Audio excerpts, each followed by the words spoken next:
네, 오늘의 메시지 우리 말씀은 갈라디아서 5장 24절 말씀입니다. 제가 읽어드릴게요.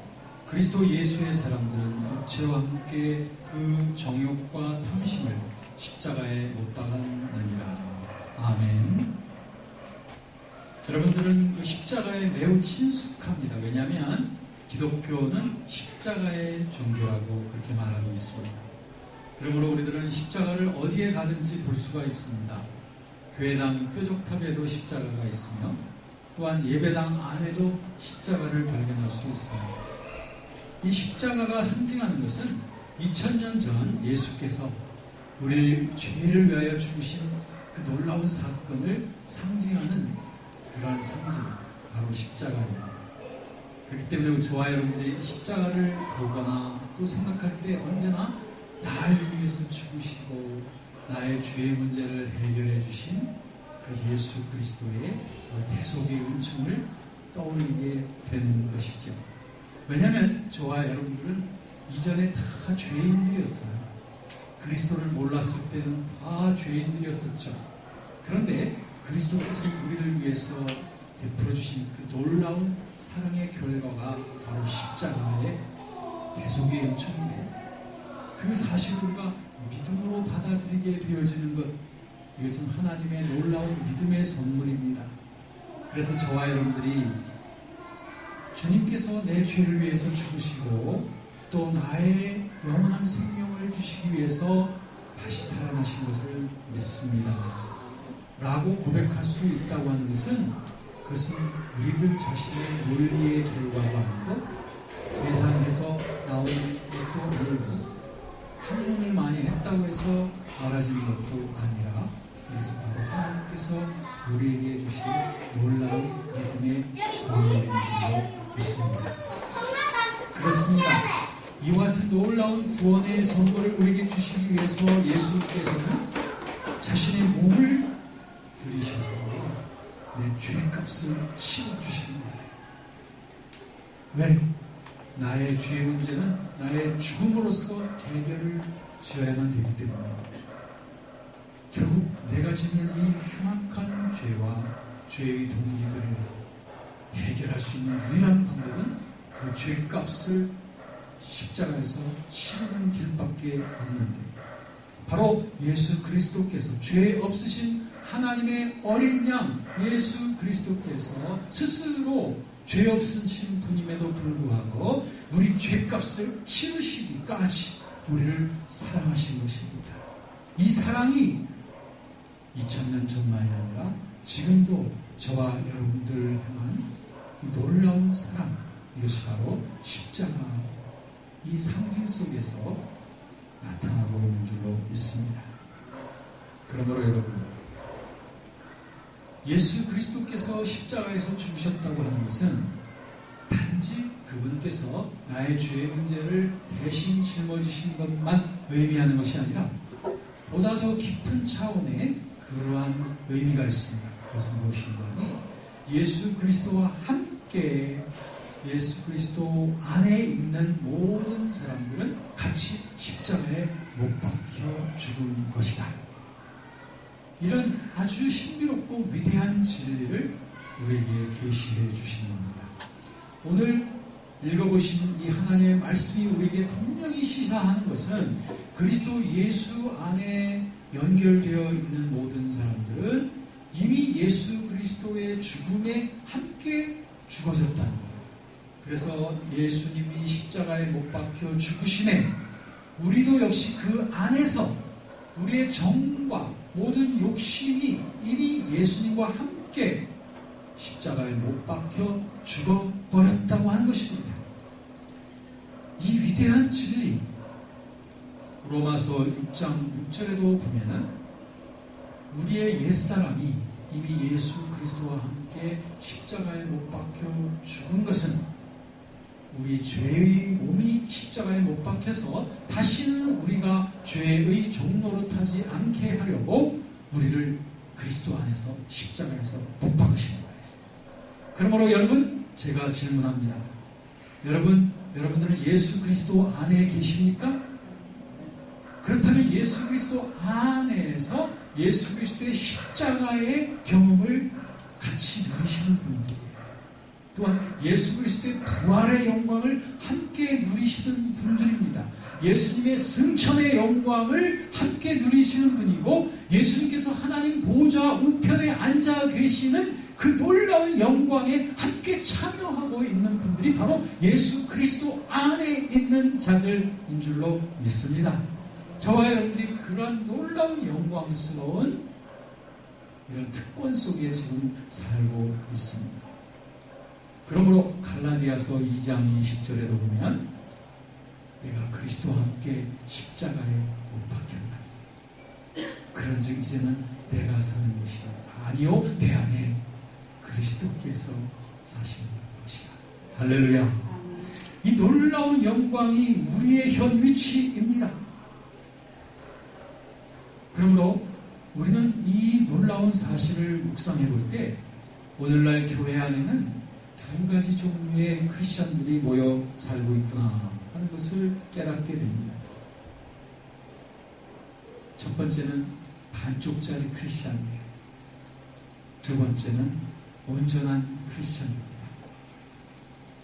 사실 이 두 가지의 용어는 18세기의 위대한 부흥사였던 존 웨슬리가 이 두 용어를 썼습니다.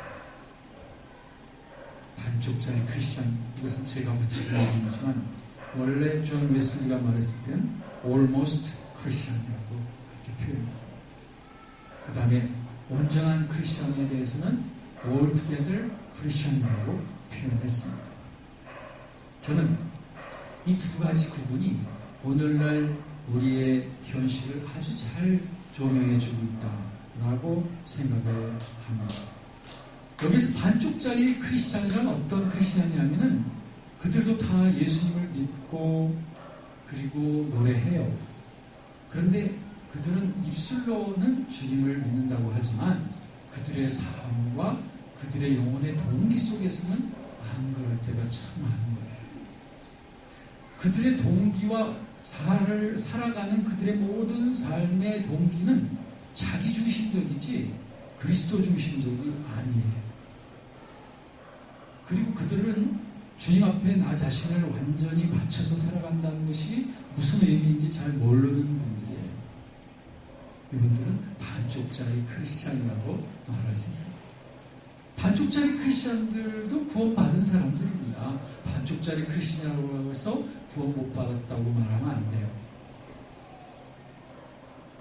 그런데 온전하지 못하다 이것입니다. 그렇기 때문에 두 번째 크리스찬은 무엇인가 하니 온전한 크리스찬인 것이죠. 온전한 크리스찬은 자신의 삶을 더 이상 자기 것이라고 말하지 않고 주님의 것이라고 고백을 하면서 살아갑니다.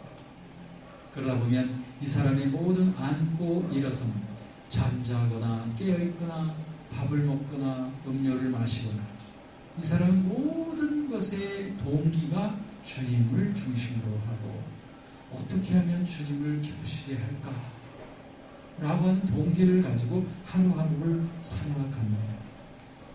이 사람은 생각하기를 내가 지금 살아가고 있는 유일한 목표는 바로 주님을 기쁘시게 해드리기 위해서 사는 것이다. 나를 위해 몸을 버리신 주님을 사랑하기 위하여 나도 사는 것이다. 이러한 고백이 그 사람의 삶의 동기가 되는 거죠. 이것이 바로 온전한 크리스찬입니다. 제가 여러분들에게 공개적으로 물어보진 않겠어요. 여러분 반쪽짜리예요? 아니면 온전해요? 이렇게 묻기는 민망스럽죠. 그렇지만 여러분들 우리 양심이 우리를 증거해 줍니다. 나는 반쪽짜리가 아닐까? 내가 좀 더 주님 앞에 헌신해야겠어. 좀 더 주님 중심으로 살아야지. 왜냐하면 진정한 예배란 우리의 몸을 주님 앞에 산제물로 드리는 것이 진정한 예배라고 로마서 11장 1절에 말씀하고 있죠.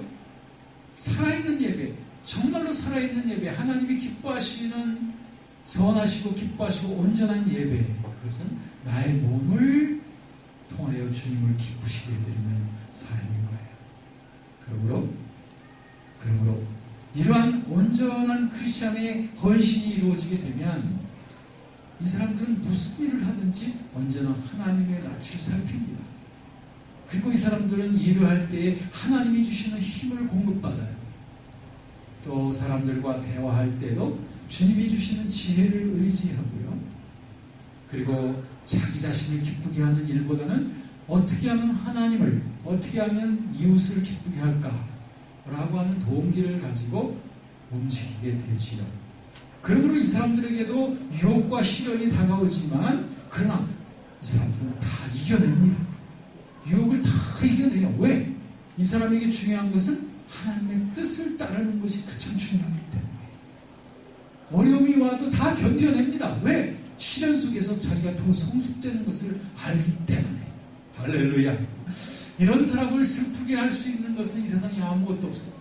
이런 사람들을 넘어뜨릴 수 있는 것은 이 세상에 아무것도 없습니다. 어떤 시련도 유혹도 바람도 오히려 이런 사람들에게는 주님을 향하여 더 가까이 나아가게 만드는 촉진제가 될 뿐입니다.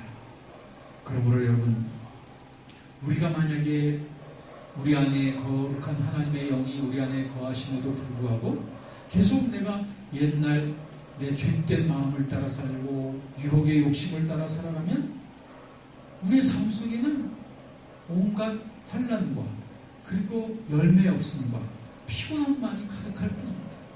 하지만 내 안에 계시는 성령님을 따라서 하나의 말씀의 진리를 따라서 순종하면서 살아가는 이런 온전한 크리스천의 길을 선택하며 살아가면 내 영혼 속에 언제나 평안함이 있으며 내 속에 언제나 소망이 넘치고 위로부터 오는 힘이 나를 언제나 새롭게 해주십니다. 그러므로 어려운 일을 당해도 주님이 주시는 힘을 우리는 공급받습니다. 또 어두운 곳을 다녀도 하나님이 나를 붙잡고 계심으로 말미암아 태산을 넘어 험곡에 가도 주께서 나를 붙잡고 계시기 때문에 환한 대낮 같은 삶을 즐길 수 있는 줄로 믿습니다. 그렇습니다. 우리의 하나님께서는 우리의 기초, 하나님께서는 우리의 모든 삶의 근거가 되시는 분. 그러므로 하나님을 나의 삶의 양식으로 삼을 때에, 하나님을 나의 순간순간마다의 나의 호흡으로 삼을 때에, 그때 바로 나의 삶 속에는 승리가 있으며 언제나 평강이 있으며 언제나 주님이 함께 계시는 그 넉넉한 위로가 우리에게 있는 줄로 믿습니다. 여러분, 사랑하는 여러분 모두는 그리스도 안에 있는 자들이니 그리스도 안에 있는 자들이 마땅히 누려야 될 이 놀라운 복락을 여러분 세계 속에 날마다 누릴 수 있는 여러분이 되어지기를 주의 이름으로 축원합니다. 그것은 바로 여러분의 헌신을 통해서 되어지는 겁니다. 전심으로 주님께 여러분을 드리십시오. 나는 나의 것이 더 이상 아님을 고백합니다. 주님이 나를 값을 주고 사셨기 때문입니다. 나는 주님의 것입니다. 주님의 뜻대로 살겠습니다. 주님 나를 이끌어주세요 라고 고백하며 살아갈 때에 하나님이 여러분의 힘이 되실 거예요. 하나님이 여러분의 인도자가 되실 것입니다. 날마다 여러분의 지혜가 되실 것입니다. 그러므로 여러분의 삶이 보석처럼 영롱한 값지고도 보배로운 삶으로 그렇게 값지게 가꿔주실 분 바로 우리 하나님이신 줄로 믿습니다. 이 십자가의 진리를 묵상함으로 그리고 고백함으로 여러분의 삶 속에 이 승리가 계속되어지기를 주의 이름으로 축원합니다.